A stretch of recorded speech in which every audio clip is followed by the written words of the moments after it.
जीवन हमें त्याग कर देंगे। तो राजा रानी निश्चय कर रहे थे कि हमें जीवन रखेंगे नहीं। उसी समय भगवान ने आकाशवाणी किया, राजा चिंता मत करो, ये मेरा ही इच्छा है। कलियुग के मैं ऐसे रूप में कलियुग के लोगों को दर्शन देके उनको उद्धार करूंगा। कलियुग में इस रूप में मैं कलियुग के लोगों को दर्शन दूंगा। ये मेरे इच्छा से ये सब हो रहा है, आप चिंता मत। तो फिर राजा रानी शांति हुए, विग्रह तो बन गए। फिर विग्रह बनने का प्रतिष्ठा होना चाहिए ना, प्रतिष्ठा कौन करेंगे? तो फिर राजा ने उस समय जो राजा हुआ करते थे उनमें इतने पुण्य होती थी, हाँ इतने पुण्यवान हुआ करते थे, इसलिए पहले समय के राजा लोगों को ऋषि भी कहते थे। राजर्षि राजा हुआ करते थे, उसके साथ साथ ऋषि भी हुआ करते थे। हाँ, अभी तो राजा सब कलियुग के राजा ही नहीं है। तो जितने चोर डकैते वो राजा के भागवतों में लिखा है, भागवत के 12वें स्कंद में लिखा गया है। कलियुग में जो सब राजा बनेंगे वो सब पक्के चोर है, और इतना प्रजा को शोषण करेंगे, प्रजा और रह नहीं पाएंगे, अपने घर बार छोड़ के जंगल भागेंगे। ऐसा होने वाले देखो आज कितने कुत्ते बिल्ली से आजकल के नेता लोग झगड़ रहे हैं। ये उसके ऊपर भौंक रहा है, ये उसके ऊपर भौंक रहा है, ये उसके ऊपर मार रहा है, ये इसके ऊपर मार रहा है। हाँ, ये राजा है। तो इतना पुण्य हुआ करते थे पहले समय के राजा लोगों में। तो इंद्रद्युम्न महाराज ब्रह्मलोक गए, ब्रह्मा जी को निमंत्रण देने के लिए आइए, जगन्नाथ महाप्रभु का प्राण प्रतिष्ठा कराइए। क्योंकि विग्रह बन जाने के बाद साधु संतों महात्माओं के द्वारा भगवान को बुला के वो विग्रह में जब हमें प्राण प्रतिष्ठित नहीं कराते तो विग्रह संपूर्ण नहीं होता। इसीलिए साधु संत महात्मा भगवान को बुलाते हैं अपने भक्ति के बल से, फिर भगवान वहां पर विराजमान करते हैं। तो इंद्रद्युम्न महाराज ब्रह्मलोक है, ब्रह्मा जी को बुलाने के लिए ब्रह्मा जी आए, प्राण प्रतिष्ठा किए। फिर उसके बाद जगन्नाथ जी का सेवा पूजा चला। ये कारण है कलियुग में भगवान आने का, ये एक लीला है उनका। दूसरा कारण है कि नारद मुनि ने हाथ जोड़े थे भगवान। जब भगवान श्री कृष्ण द्वापर में कृष्ण बलराम के रूप में ब्रज में लीला कर रहे थे, मामा ने इन्विटेशन भेजा, अक्रूर जाके बुला के लेके आ गया। और आने के बाद मामा को निपट दिए, मामा निपट गए। फिर भगवान द्वारका में राजा बने, 16,160 रानियां हैं, बहुत बड़ा गृहस्थी है। और ऐसा राजा बन के थे, लेकिन राजा तो बन गए थे भगवान, लेकिन कोई प्रकार का सुख नहीं मिल रहा, सुखी नहीं थे। राजा बनने के बाद भी सुखी नहीं थे। द्वारका के राजा बनने के बाद आधी रात को रुक्मिणी सत्यभामा अपने राजमहल में सोया हुआ करते थे। आधे रात को भगवान अपने बिस्तर छोड़ के राजमहल के जो टेरेस होता है, टेरेस समझ छत, ऊपर उड़ जाते थे और ब्रज के ओर देख के रोते थे। भगवान रोते थे। भगवान को भी रोना पड़ता है, किसके लिए? पैसा के लिए नहीं, घर बाड़ी गाड़ी बंगला ये सब के लिए नहीं, अपने भक्तों के लिए। देखो वो भगवान है, उनको क्या कमी है, उनको क्या चाहिए? भगवान को रोना पड़ता है, इसीलिए मैं अपने भक्तों के लिए। ब्रजवासी ऐसा भक्त थे, भगवान को रोना पड़ा। ब्रज छोड़ने के बाद छोड़ तो दिए, फिर सारा जीवन रोते रहे। मैया, बाबा, सुदामा, गोपियां, राधा रानी, ये सब के, यमुना, गोवर्धन, वृंदावन के गली गली पत्ते पत्ते को याद करके भगवान द्वारका के राजा बनने के बाद भी रोते थे। और यहाँ पर वृंदावन भी रोते थे। वृंदावन का पेड़ पौधा भी कृष्ण के विरह में रोते थे, पत्तों से अश्रु टपकता था। तो कृष्ण ब्रज छोड़ दिए थे, वृंदावन के पेड़ पौधे भी रोते थे। यशोदा मैया का कहना तो छोड़ दो,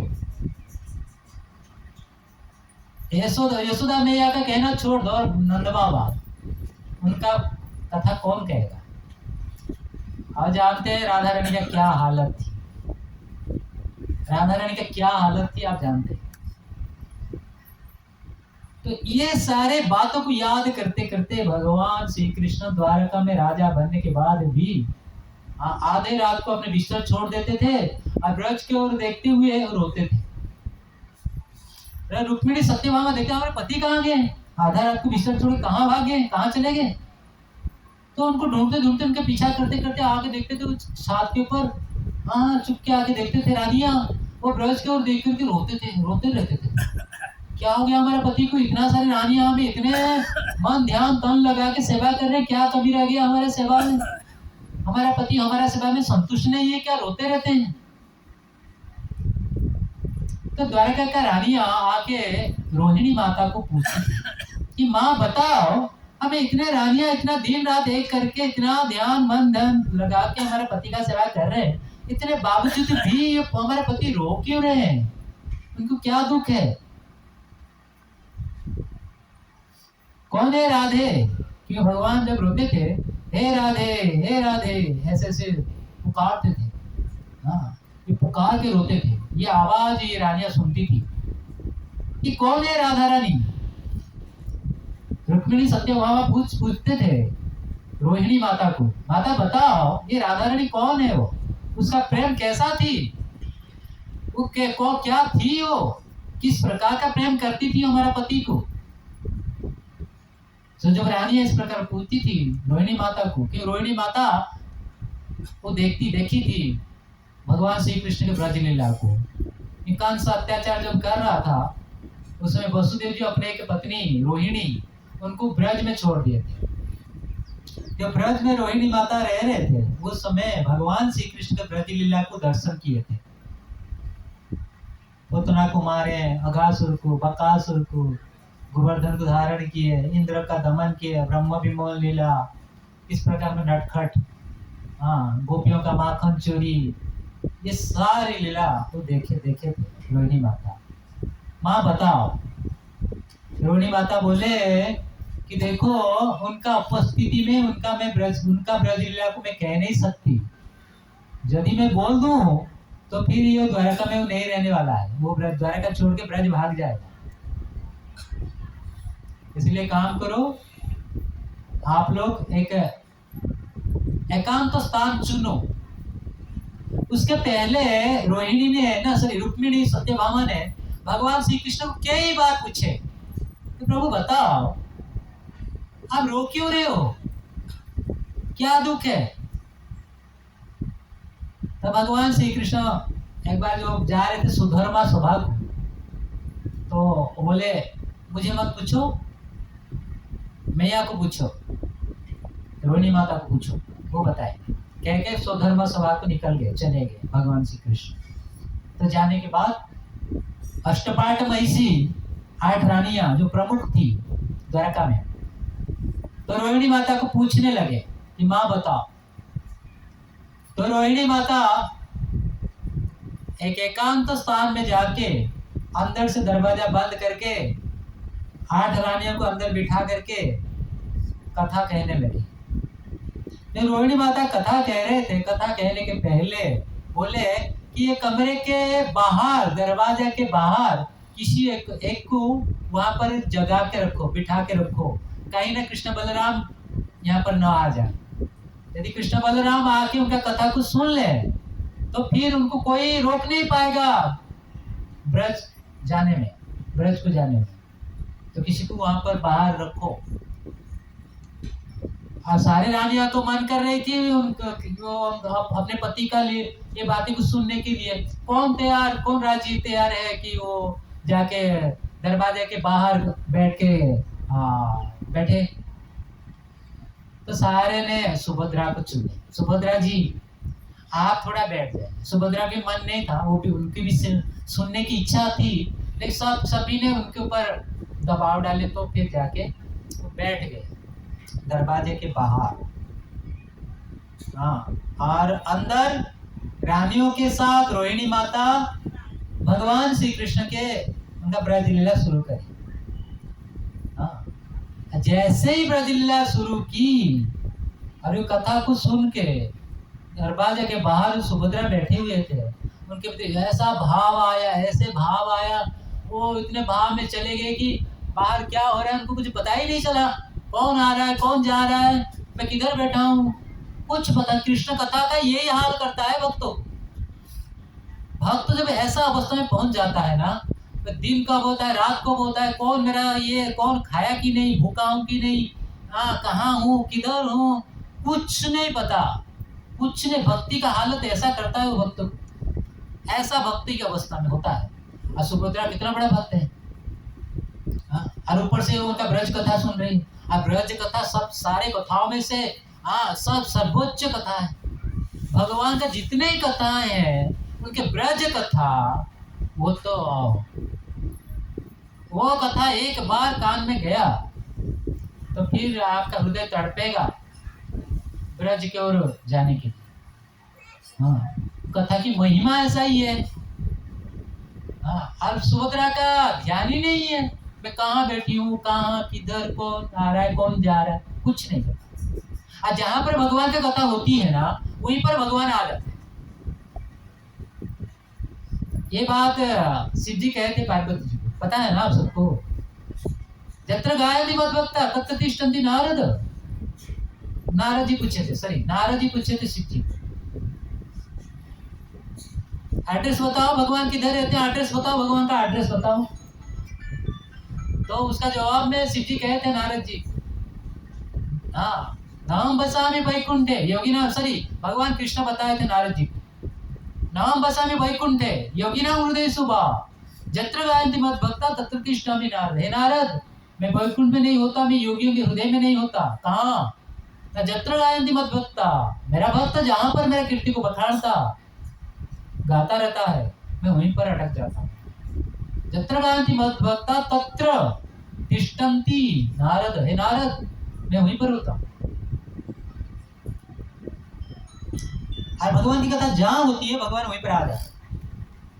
आ गए वहां पर भगवान, क्योंकि वहां पर कथा चल रही थी, रोहिणी माता कथा कर रही थी, और भगवान आ गए वहां पर।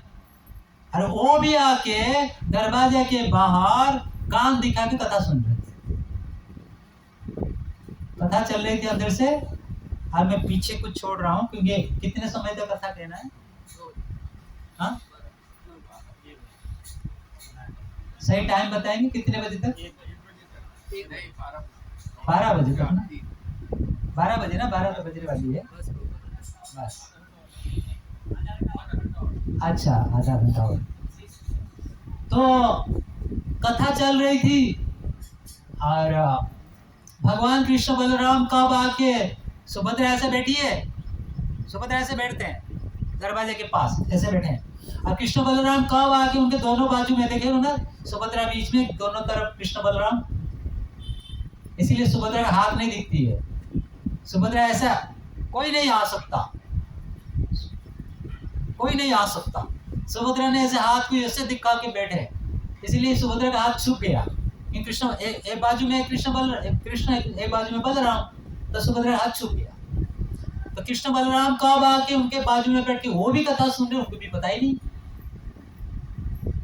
बात क्या हुआ है ना, जब देवकी माता कंस के जेल में थे, कृष्ण प्रकट हुए थे, कहीं ना कृष्ण आके मेरे ये पुत्र को मार न दे, वहां पर वो प्रमिज कर लिए थे, पण किए थे, हे भगवान मेरा पुत्र को बचा लो, हाँ मैं आपके लिए बहुत बड़ा यज्ञ करूंगा, ब्राह्मण को दान दूंगा।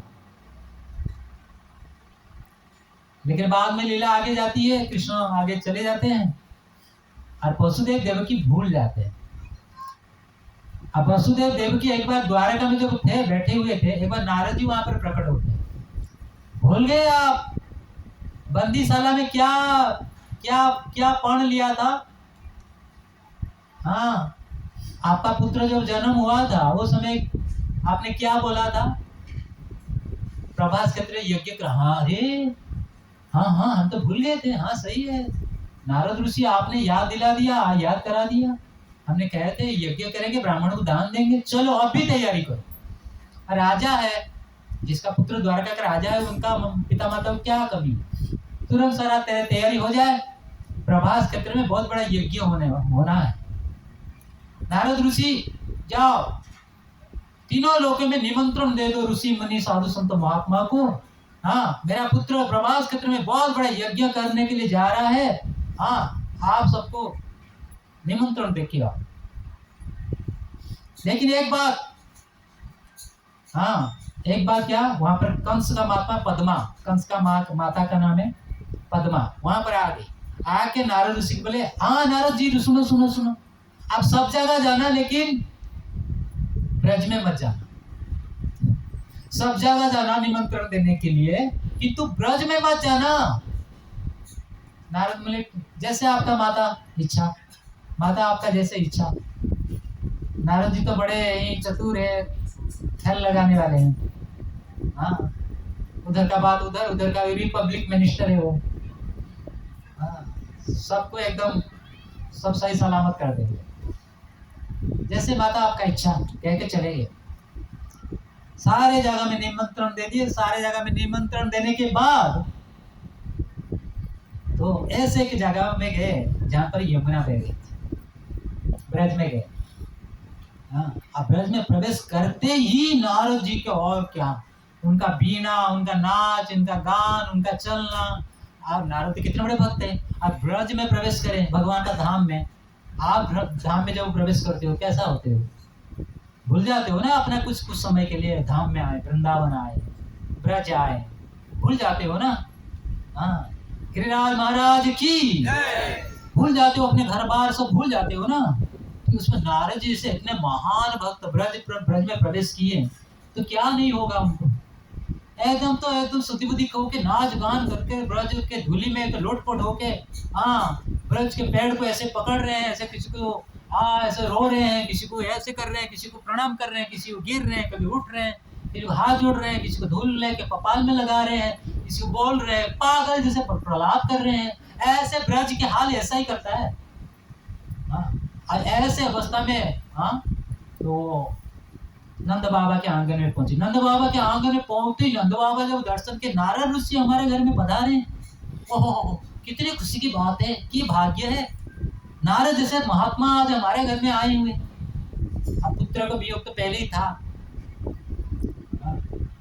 अंतर में तो कृष्ण की वियोग है, ब्रज छोड़ दिए थे कृष्ण उस समय। अब बहुत दुखी थे यशोदा मैया नारद और नंद बाबा, लेकिन महात्मा आए हैं, उनको कोई सेवा होना चाहिए। बड़े स्वागत किए, घर में बिठाया है, यशोदा देखो हमारे घर में कौन आए हैं, थोड़ा ताजा ताजा छाछ बना के आओ, लेके आओ, गर्मी है। तो यशोदा मैया ताजा माखन, छाछ, दूध, दही, हर नंद बाबा के घर में क्या है, यही सब। हाँ माखन, दूध, दही, छाछ, यही है। भारत के पहले हमारी संस्कृति यही थी। अभी तो कारखाना फैक्ट्री हो गया, अभी तो और कुछ हो गया। सब अमेरिका जाएंगे, अमेरिका जाएंगे। अमेरिका कहाँ जाता है क्या पता, पता नहीं। अमेरिका वाले कहाँ कौन सा नरक में जाते हैं, वो मांस खाने वाले, हाँ एक्सरसाइज करने वाले कहाँ जाते क्या पता। कलियुग में महापाप है मांस खाना, ये सब करना महापाप। ऐसे पापों की जगह में प्रभुपाद जी गए, प्रभुपाद जी जा सकते। तो यशोदा मैया घर के अंदर से अपने को संभाला, क्योंकि यशोदा मैया का रोना ही जीवन का ये नियम बन गया था। जब से कृष्ण छोड़ के चले गए, यशोदा मैया का नियम बन गया था बस रोना। रोते रोते यशोदा मैया अंधी बन गई थी, आंख को ठीक से दिखती नहीं थी, दिखते नहीं थे यशोदा मैया को, इतने रो रही थी, इतने रो रही थी। नारद जी आए, घर के अंदर से कुछ लेके आए। हाँ जब पता चला कि नारद जी द्वारका से आए हैं, तो यशोदा मैया को पता चला कि नारद ऋषि द्वारका से आए हैं। मेरा कान्हा क्या कर रहा था, मेरा पुत्र क्या कर रहा था। अब माँ जो पूछती है, कोई इतना अच्छे पुत्र अपने माँ को छोड़ के चले जाए, और वो जहाँ पर रह रहा है वो जगह से कोई आए, अब माँ को जो पता चले मेरे पुत्र जहाँ पर रहता है वो जगह से ये व्यक्ति आए हैं, हाँ, उसका खबर लेने के लिए माँ जो पूछती है, अब माँ का हृदय से जो भाषा निकलती है, वो भाषा माँ को ही पता है, वो भाषा माता को ही पता है। कि माताओं में पुत्रों के प्रति इतना ये होता है, क्योंकि पिता का कन्या के प्रति प्रेम होता है, और माताओं का पुत्रों के प्रति प्रेम होता है। जो लोग माता जी है ना, अपने पुत्रों के प्रति बहुत ये रखते हैं, और पिताजी अपने कन्याओं के प्रति, पुत्रियों के प्रति बड़ा ही लगाव होती है। तो यशोदा मैया कृष्ण के तो जानते हैं कृष्ण के प्रति क्या था उनका, मेरा पुत्र क्या कर, मैं कान्हा में इंद्र, यशोदा मैया कृष्ण के इंद्र नीलमणि करके पुकारते थे ब्रज में, मेरा इंद्र नीलमणि क्या कर रहा था। कान्हा कृष्ण कौन है आपका, आप नहीं जानते हैं। यशोदा मैया पूछ रही नारद ऋषि को, आप नहीं जानते हैं, वो मेरा पुत्र है, छोड़ के गया, बोला था मैं वापस आ जाऊंगा, आया ही नहीं, आया नहीं। जब इस प्रकार का यशोदा मैया बोल रही, तो नारद जी बोले, आप किसके बात कर रहे हो, आप जिसके बात कर रहे हो ये आपका पुत्र है। हाँ, बात नहीं कर पा नहीं रहे थे यशोदा मैया ठीक से, हाँ वो मेरा पुत्र है। आपका पुत्र, मुझे तो संदेह होता है, यदि वो आपका पुत्र है तो इतना बड़ा यज्ञ कर रहा है, तीनों लोगों में निमंत्रण दिया, कहीं आपके लिए तो कुछ संदेश नहीं है। आप कह रहे हो आप उनका पिता माता है, आपके लिए कोई खबर नहीं, कोई खबर नहीं। आप कह रहे हो आप उनका माता पिता है, वो आपका पुत्र है, आपके लिए तो कुछ खबर नहीं। इतने सुनते ही यशोदा मैया का एकदम छोटे बच्चे के तरह ऐसे रोने लगे कि, और नंद बाबा के पास हिम्मत ही नहीं है यशोदा मैया को सांत्वना देने की। पत्नी को सांत्वना देना पति का धर्म है, तो यहाँ पर नंद बाबा में शक्ति नहीं है कि यशोदा मैया को मैं क्या बोल के उनको शांत बनाऊं। आखिर में नंद बाबा को सुझाव आया, अरे तुम जानती नहीं हो, अरे हमारा पुत्र हमको अपेक्षा करता होगा, पुत्र थोड़ी ना पिता माता के पास निमंत्रण भेजेगा। याद रखिएगा, तीन जगह में ना बिना निमंत्रण में जा सकते हैं, एक मंदिर में, एक गुरु के, और एक पिता माता। मंदिर से निमंत्रण नहीं है अब आ जाओ, मंदिर से आपको निमंत्रण दोगे तो आओ, ये ठीक नहीं है। ये तीन जगह कोई बुलाए नहीं, कोई निमंत्रण मिला नहीं, फिर आना चाहिए। मंदिर, गुरुजी और पिता माता पिता, ये तीनों से आप कोई अपेक्षा न रखते हुए उनके पास चले पहुंच जाओ। नंद बाबा बोले, अरे कान्हा हमारा पुत्र है, पुत्र थोड़ी ना पिता माता के पास निमंत्रण भेजेगा, तुम तैयारी करो, मैं गांव में जाता हूँ, सबको बताता हूँ ये बात, हम सब तैयारी के साथ, हमारा कान्हा इतना बड़ा यज्ञ कर रहा है, वो हमको अपेक्षा करता होगा, और हम नहीं जाएंगे तो दुखी हो जाएगा। हाँ, हमको जाना चाहिए, जरूरी है, जल्दी तैयारी करो, मैं सारा ब्रज में खबर देता हूँ, सब तैयारी करो, बैलगाड़ी में बैठ के हमारा पुत्र के पास, हमारे कान्हा के पास यज्ञ देखने के लिए सब जाएंगे, तुम जाओ। तब जाके जिस तरह थोड़ा शांति आया, थोड़ा उनका जीवन में प्राण आया। हाँ, आप सही कह रहे हो, तुम जाओ, हाँ सबको बुला लो, हाँ मेरा कान्हा को जो अच्छा लगता है मैं उन्हें तैयारी करता हूँ, और देखिए हमें निकल जाएंगे। तो यशोदा मैया कृष्ण को जो भी अच्छा लगता है वो सब चीजों की तैयारी किए, और बैलगाड़ी तैयार हो गया, बैलगाड़ी में बैठ के ब्रज से निकले प्रभास के। खाए नहीं, पिए नहीं, सोए नहीं, कृष्ण के लिए ना नींद है, ना भूख है, ना प्यास है, कुछ नहीं। भगवान को देखने के लिए ये भाव होता है भक्तों में। भगवान का नशा जब किसी के ऊपर चढ़ जाता है, भक्ति का नशा जब किसी के ऊपर लग जाता है, ना उनको भूख का आभास होता है, ना प्यास का, ना नींद का, कुछ पता ही नहीं चलता है। ये भक्ति एक नशा है, ये भक्ति एक नशा है। ये नशा लग जाता है किसी को तो फिर तो जैसे कि बेवड़ा बेवड़ा कहते हैं ना, एक ढीला ढाला भाषा। हाँ? देखते हो ना क्या हाथ होता है। ये भक्ति भी एक नशा है। ये नशा चढ़ जाए एक बार देखना तो फिर तो हाँ, कहाँ घर, कहाँ द्वार, कहाँ बाल बच्चे, कहाँ पत्नी बीवी बच्चे, कुछ नहीं पता। भक्ति का नशा इस प्रकार का। तो सब तैयार हो गए, बैलगाड़ी में बैठ गए, सब कृष्ण के बारे में गाते बजाते सुनते, गाते बजाते सुनते, हाँ सब चल पड़े।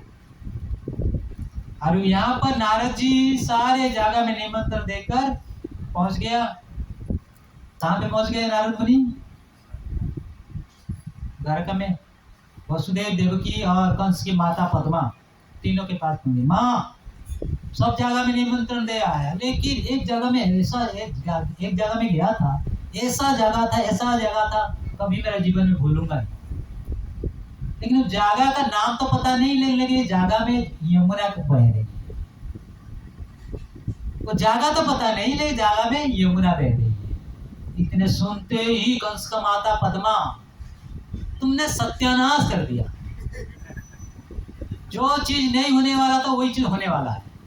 अभी और कृष्ण को कौन रोक पाएगा? उनके ब्रजवासी भक्त आएंगे, वो तो हमको छीन के लेके चले जाएंगे। मैं तुम्हें जाने के पहले कितना ताकीद करके बोला था, हाँ वो जगह पे जाना नहीं, वही जगह पे गया। मुझे क्या पता माँ, मुझे पता होता तो थोड़ी जाता। नारद जी का बात करने का ढंग ऐसा, मुझे पता होता थोड़ी जाता। अब क्या होगा ना, अब क्या होगा, अब क्या होगा। हाँ तो देवकी माता बोले माँ चिंता मत करो, हाँ यज्ञ के चारों तरफ सिक्योरिटी टाइट कर दो, पैरदार लगा दो ज्यादा, जैसे ब्रजवासी भक्त यज्ञ क्षेत्र में प्रवेश ना कर सके। कंस का माता बोले हाँ सिक्योरिटी बढ़ा दिया जाए। सिक्योरिटी लगा दिया गया, फिर भी विश्वास नहीं हुआ। कि ब्रजवासी भक्तों को विश्वास ही नहीं है, कुछ भी कर लेंगे कृष्ण के लिए। सुबह होते ही कंस का माँ पद्मा और जाके बोले देवकी को, चलो हमें यज्ञ का मेन गेट में खड़े हो जाएंगे, जैसे ब्रजवासी भक्त आएंगे उनको अंदर आने नहीं देंगे, उन्हीं से उनको भगा दे। यही हुआ, सुबह होते ही यज्ञ गेट के ना, यज्ञ क्षेत्र का जो मेन गेट है वहां पर जाके पहुंचे, और वहां पर ब्रजवासी भक्त सुबह होते ही वहां पर आके पहुंचे। ब्रजवासी भक्तों को देखते ही कंस के माँ पद्मा का इतना गुस्सा आ गया, बीपी बढ़ गया उनका, और इतने बकने लगे, इतने गाली देने लगे, तुम यशोदा थोड़ा सा मक्खन खा गया था करके छोटा सा बालक उनको रस्सी में बांध के रखा, हाँ, और उनको ना पढ़ाया लिखाया, उनको गाय भैंस दे के जंगल भेज दिया, गाय को चराने के लिए, अनपढ़ अंगूठा छापा बना के रखा, ना पढ़ाया ना लिखाया, आगे देखने के लिए यमुना में पानी नहीं है, मरने के लिए इतना दूर आगे, हाँ, थोड़ा सा दही छाप दूध चुरा के खा गया था, तुम गोपियों उनको रस्सी में बांध के पीट रहा था, नचा रहे थे, आगे देखने के लिए इतना प्रेम। इतना जैसे कह रही थी पद्मा, तो ब्रजवासी भक्त एकदम काट के जैसे खड़े, ना कुछ बोल पा रहे, ना कुछ कर पा रहे, ना कह पा रहे। अब ब्रजवासी भक्त बड़ा सरल है, कुछ कर ही नहीं पा रहे। और देवकी को बड़ा दया है, मैया छोड़ो, देखो ना ब्रजवासी भक्त कितने सरल है, आप इतने कुछ बोलते हो, कुछ जवाब ही नहीं देते हैं। हाँ जो भी है हमारा अतिथि है, अतिथि यदि दुखी होता है तो अशुभ होगा, हाँ हमारा अमंगल होगा, वो अप्रसन्न होंगे तो, हाँ तो हमारे यहाँ पर आए हैं, हमारा ऋषिवर उनको निमंत्रण दिए हैं, वो आए हैं, तो हमें उनको अंदर नहीं लेंगे, तो यहीं पर कृष्ण को बुलाया जाए और यहाँ पे दर्शन करके तुम लोग चले जाए वापस। नहीं बुलाएगा कौन अभी? तीनों लोगों के ऋषि मुनि लोग वहां पर यज्ञ जहाँ पर हो रही है बैठे हुए हैं, और यहाँ पर कृष्ण यज्ञ में स्वाहा कर रहे हैं। हाँ, इतने लोग जो बैठे हुए हैं, तीनों लोगों से साधु संत महात्मा जुटे हुए हैं, तीनों लोगों में, और वो जगह छोड़ के कैसे कृष्ण आएंगे? नारद जी बोले बड़ा अजीब बात हो गया। देवकी माता आप बुलाइए, आप तो माँ हो, राजमाता, आप बुलाएंगे तो आपका पुत्र आपका आवाज बात पुकार सुन के आ जाएंगे, आप बुलाइए। तो सबने वहां पर जो खड़े थे, हाँ सही बात, आप बुलाए।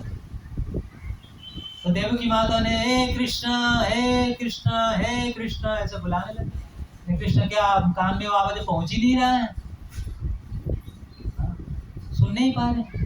नारद बोले ये कैसे प्रभु के, ये तो बड़ा अन्याय हो रहा है। माँ पुकार रहे हैं, आवाज कर रहे हैं, लेकिन प्रभु आ ही नहीं रहे हैं यहाँ। ठीक उसी प्रकार हमें भी हरे कृष्ण मंत्र बोल रहे हैं, भगवान आ ही नहीं रहे हमारे जीवन में। भगवान बहुत दूर से कह रहे हैं रंग नंबर, हाँ लगता नहीं है नंबर भगवान को। तो फिर नारद मुनि बोले यशोदा मैया को, मैया तुम इतने दूर से आई हो, आप इतने दावा कर रही हो कृष्ण आपका पुत्र है, पुकारो, आप बुलाओ, आपका बुलाओ सुन के यदि आ जाए पता चल जाएगा, सारा दुनिया देखेगा कृष्ण आपका पुत्र है। तो सब हाँ, ब्रजवासी भक्त सुन के हाँ मैया तुम बुलाओ। अब ब्रजवासी भक्तों को पता था मैया बुलाएंगे तो फिर कृष्ण तो और रह नहीं पाएंगे, आएंगे ही आएंगे। ये सुन के यशोदा मैया के स्तनों से दूध बहने लगा, पुत्र प्रेम। हाँ रोते रोते यशोदा मैया रोते, और यशोदा मैया उस समय जो ऐसा बुलाया कृष्ण, ऐसा बुलाया जैसे हमारा आवाज होना चाहिए हरे कृष्ण मंत्र जप करते समय। ऐसा पुकार जो दिन हमारे मुंह से निकलेगा, भगवान कहीं पे भी है ना तो दौड़ के आ जाएंगे हमारे पास, तो दौड़ के आ जाएंगे। लेकिन आवाज हमारा बुलाना, बुलाओ ऐसा होना चाहिए। कितने जप कर रहे हो बड़ी बात नहीं है, कैसे जप कर रहे हो वो बड़ी बात है। कैसे जप कर रहे हो, प्रेम है, श्रद्धा है, विश्वास है, इस भाव से, भक्ति भाव से बुला रहे। यशोदा मैया जब बुलाए कृष्ण को, हे मेरे कान्हा कृष्ण, हे इंद्र नीलमणि, ब्रज में रहते समय यशोदा मैया जो जो नाम लेकर के पुकार रहे थे, ऐसे सारे नाम को लगा करके यशोदा मैया ने बुला दिया। अब बुलाते समय वो माँ की आवाज जो थी वो मैं भाषा में बोल नहीं सकता। यशोदा मैया जिस प्रकार का अपने पुत्र कृष्ण को बुलाए, अभी यहाँ पर बैठे बैठे मैं बोल नहीं सकता वो। अब वो आवाज कृष्ण के जब कान में पहुंचा, कृष्ण चौड़ू लेकर के अग्नि में स्वाहा स्वाहा कर रहे थे। स्वाहा क्या, स्वाहा फेंके, माँ माँ माँ माँ माँ कह करके सारा तीनों लोगों के लोग जुटे हुए सब छोड़ छाड़ के भागने लगे। देखिए भगवान के अपने भक्तों के प्रति कैसा भाव है, भागने लगे। हाँ, और भागते भागते भागते भागते आगे यशोदा मैया के गोद में आके बैठ गए। जब यशोदा मैया के गोद में आके बैठ गए तो देवकी माता मुंह को नीचे करके रोने लगे। तो भगवान यशोदा मैया के गोद से देखे कि मेरा और एक माता रो रही है, फिर यशोदा मैया के गोद छोड़ के देवकी माता के गोद में गए। तो नारद मुनि बोले प्रभु आप किसके पुत्र हो, ना जिनके छाती से दूध बहेगा प्रभु आप उसका पुत्र हो। ये सुनते ही यशोदा मैया की छाती से दूध बहने,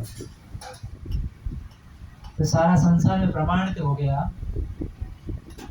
तो यशोदा ही माँ, प्रभु की भी माँ है।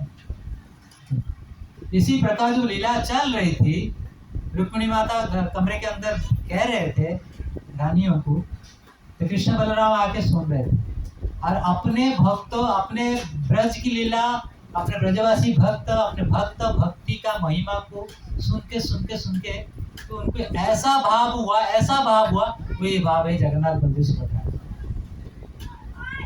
वही कृष्ण बलराम सुभद्रा अपनी ब्रज की कथा को सुन के ऐसे ही बन गए। तो ऐसे बन गए थे, वहां पर नारद जी प्रकट हो गए। प्रकट होकर के वेदों से स्तुति करने लगे। यं ब्रह्मा वरुणेन्द्र रुद्र मरुत स्तुवन्ति देवे पद संग सामंगा ध्यानस्तपते गणस गते नमः सदस्यन्ति स्वरमदेरे तस्मै नमो नमो। इस प्रकार वेदों की स्तुति द्वारा वेदों की स्तुति को गाने लगे। हाँ, ये लंबी स्तुति है, मैं थोड़ा शॉर्टकट बताया, इस समय भी बहुत कम। तो ये स्तुति करने लगे। वो स्तुति को सुन के कृष्ण बलराम का होश आया, अरे कोई आ गया। और जब नारद जी स्तुति करने लगे, अंदर उस स्तुति का आवाज अंदर गया। जब अंदर गया आवाज, तो रोहिणी माता बोले कृष्ण बलराम आ गए, ये कथा बंद कर देना चाहिए। बंद कर दी। जब कथा बंद हो गया अंदर से और बाहर से स्तुति शुरू हुआ, तो कृष्ण बलराम का होश आया, अरे ये क्या हो रहा है। तो फिर ये जगन्नाथ बलदेव सुभद्रा स्वरूप को छुपा रहे थे भगवान। जब छुपा रहे थे, नारद जी हाथ जोड़े, तो प्रभु अनेक योग में अनेक समय आपने अनगिनत अवतार अनेक रूपों का दर्शन किया, लेकिन ये जो आपका स्वरूप है ये अद्भुत है। जो स्वरूप को आपने मुझे दर्शन कराया, ये स्वरूप को आप और छुपाइए मत। इस रूप में कलियुग में जगन्नाथपुरी में, उड़ीसा में जगन्नाथ क्षेत्र में आप वहां पर प्रकट हो करके कलियुग के लोगों को दर्शन देके आप वो लोगों को उद्धार कीजिए। इसीलिए भगवान नारद मुनि के प्रार्थना सुन के जगन्नाथ बलदेव के सुभद्रा के रूप में आज कलियुग में जगन्नाथ में प्रकट होकर हम सबको उद्धार कर रहे। जय जगन्नाथ स्वामी की। तो ये जगन्नाथ जी के सारे कथा। सच में भगवान को बीमार होते हैं, बुखार है क्या, ये चेक करना है। जगन्नाथपुरी गए, रात को 1:30 बजे मंदिर में गए। एक भक्तों को बता के जगन्नाथ जी जहाँ पर थे वहीं पर गए और चेकअप किए। जैसे ही चेकअप करते हैं, हमारे इस्कन के भक्त डॉक्टर है, जय जगन्नाथ बलदेव सुभद्रा मैया की, प्रभुपाद की। तो वो डॉक्टर गर्भगृह में गए, ये सत्य घटना है, अंदर गए, चेकअप किए, हमारे इस्कन के भक्त है। तो चेकअप किए, जैसे हाथ लगाते हैं जगन्नाथ जी को, जैसे लोहा को आग में डालने से जैसे गर्म लगता है ना, ऐसे ही जगन्नाथ का शरीर का गर्म है। स्नान करने के बाद जगन्नाथ जी के शरीर में इतना जो बुखार होता है, चेक करने के बाद उनको इतना ही गर्म लगा। फिर 15 दिन के बाद जाते चेक करने, रथ यात्रा के पहले 1-2 दिन पहले। तो जब चेक करते हैं 15 दिन के बाद जाके, जगन्नाथ जी का शरीर एकदम ठंडा। ये सच बात है, जगन्नाथ जी बुखार लगता है, पीला है उनका। जैसे भगवान को द्वारका में राजा थे, एक बार उनका सर दुख रहा था ना, सर दर्द हो गया था भगवान को, गोपियों का चरण का धूल मांगे थे। उसी पर जगन्नाथ जी को 15 दिन के लिए बुखार रहते हैं। ये बुखार रहने का मतलब साल भर वो राजभोग लेते हैं, लेकिन 15 दिन वो जो जंगल जाति के सबर लोग, यही सबर लोग 15 दिन सेवा करते हैं। ये अपने पुराने वो सबर जाति अपने प्रिय भक्तों को सेवा देने के लिए 15 दिन भगवान बीमार पड़ के हल्का फल मूल हल्का भोजन लेते हैं, जड़ी बूटी काढ़ा पीते हैं। और हमारा मंदिर में जगन्नाथ जी के लिए सुबह शाम के लड्डू भोग लगाया जाता है, इतने बड़े बड़े लड्डू मैं लाया था, वो भक्तों को थोड़ा दिया था। हाँ, काढ़ा भोग लगता है और लड्डू, उसमें बहुत सारी जड़ी बूटी डालते हैं और बना के इतने बड़े बड़े लड्डू भगवान को भोग चढ़ता है। फल मूल हल्का फुल्का भगवान को भोग चढ़ता है। तो बीमार है ना, बीमार समय कैसे खाते हो आप? तो ऐसे खाते हैं। और वो सेवा पूजा ये 15 दिन जो करते हैं, वही जंगल में जो सबर जाति के लोग वो करते हैं। और ऐसे लोगों को सेवा देने के लिए भगवान 15 दिन बीमार पड़ने के लिए लाते हैं। फिर 15 दिन के बाद भगवान मंदिर छोड़ के बाहर आते। दुनिया में देख लो, कोई भी मूल विग्रह मंदिर छोड़ के बाहर नहीं आते हैं। जगन्नाथ ऐसे एक विग्रह है, अपने मूल विग्रह जो है वो मंदिर छोड़ के बाहर आ गए। इसीलिए जगन्नाथ जी को कलियुग में कृपालु कहते हैं। कोई भी मंदिर में देख लो, एक होता है मूल विग्रह, एक होता है उत्सव विग्रह। उत्सव विग्रह बाहर आते हैं, मूल विग्रह बाहर नहीं आते।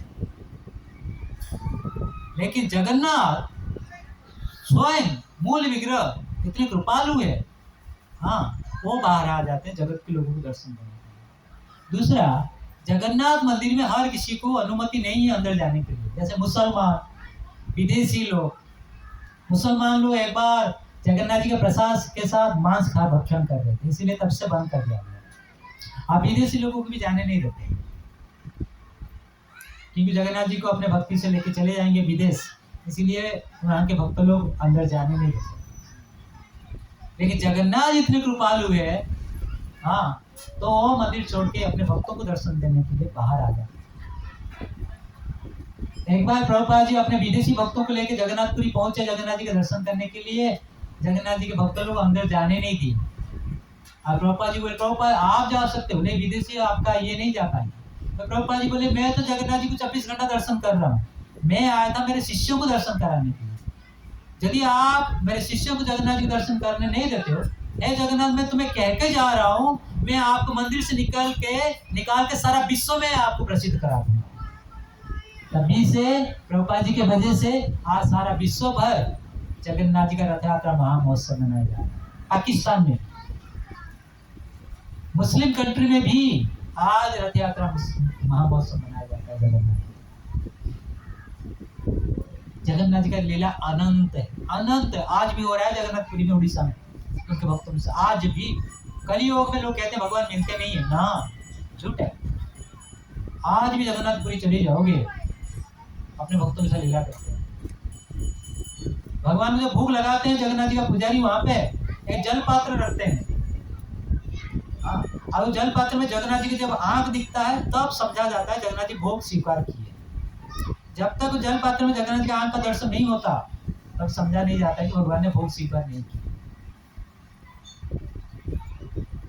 जगन्नाथ जी का बड़े बड़े आंख है, पलक नहीं है, 24 घंटा देखते रहते हैं किधर क्या हो रहा है। और इतने खाते हैं, जबरदस्त खाते हैं। जगन्नाथ जी को बोला गया था, राजा ने उनको जगन्नाथ जी को कहा था मुझे 2 वर दो। जगन्नाथ जी प्रसन्न हुए राजा के, पर राजा मांगो कुछ, मैं देना चाहता हूँ। देना है ना आपको, मुझे कुछ ये दो, एक मेरे वंश को निर्वंश कर दो, दूसरा आपका हाथ कभी सूखना नहीं चाहिए, मतलब आप 24 घंटा खाते रहो। राजा ने जगन्नाथ जी को मांगा था, इसीलिए राजा का वंश निर्वंश हो गया कि मेरा वंश में कोई रहेगा घमंड करेगा, मेरा पूर्वज इतना बड़ा मंदिर बनाया है, ये मंदिर हमारा है, ऐसा होगा। इसलिए राजा ने भगवान को बोला मेरा वंश को निर्वंश कर दो, दूसरा आप हमेशा भोग स्वीकार करते रहो, आपका हाथ कभी सूखना नहीं चाहिए। जगन्नाथ जी बोले तथास्तु। अब वहां पर किचन में, जगन्नाथ जी के किचन में आज भी गोबर और लकड़े में भगवान के लिए भोग बनती है, गैस में नहीं। कैसे? मिट्टी के चूल्हा, लकड़े गोबर डाला जाता है, आग जलती है, 1 हांडी 2 हांडी ऐसे कई हांडी बैठा जाता है। 1 हांडी में राइस, 1 में दाल, 1 सब्जी, 1 खीर, पकोड़े, अनेक प्रकार का रखा जाता है एक हांडी। और सबसे ऊपर का हांडी पहले पकता है, नीचे आग जलती है, फिर उसके बाद हांडी, फिर उसके बाद हांडी, इसके बाद कई हांडी ऊपर तक बैठा जाता है। सबसे पीछे पहला वाला हांडी, ये नीचे वाला हांडी पकता है। पहला ऊपर वाला हांडी पहले पकेगा, फिर पकते नीचे वाला पकेगा। वहाँ की ये चमत्कार है। जगन्नाथ जी की लीला अद्भुत है, अद्भुत है। वो लीला को अनंत है, तो समय के हिसाब से रखना है। जगन्नाथ जी का 3 रथ है, एक तालध्वज, एक देवदलन, तीसरा है नंदी घोष। जगन्नाथ जी का रथ का नाम है नंदी घोष, और बलदेव का देवदत्त, तालध्वज। बलदेव का तालध्वज और सुभद्रा मैया का देवदत्त। जगन्नाथ, बलदेव सुभद्रा पहले दौड़ के रथ के ऊपर बैठ जाते हैं मंदिर से निकल। अब भक्तों को कोई परेशानी नहीं होता है, भक्त लोग बलदेव सुभद्रा को बड़ा आराम से लेके आके रथ के ऊपर बिठा देते हैं। लेकिन जगन्नाथ, आप देखना मंदिर से जब निकलते हैं ना, इतना आसानी से नहीं जाते रथ के ऊपर, अपने भक्तों के साथ झुम झुम के ऐसे ऐसे ऐसे होते होते जाते।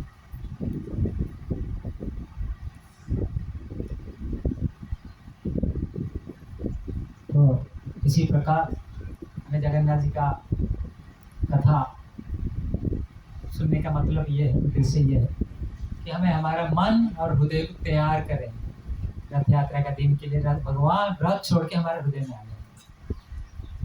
एक बार भगवान हमारे हृदय में आ गए, ये हृदय हृदय नहीं है, वृंदावन बन जाएगा। ये हृदय हृदय नहीं है, जहाँ पर भगवान होते हैं वहां पर वृंदावन। हृदय को वृंदावन बनाने के लिए वृंदावन की कथा, भगवान की लीला, वृंदावन की लीला, वृंदावन भक्तों की कथा सुनना बहुत जरूरी है।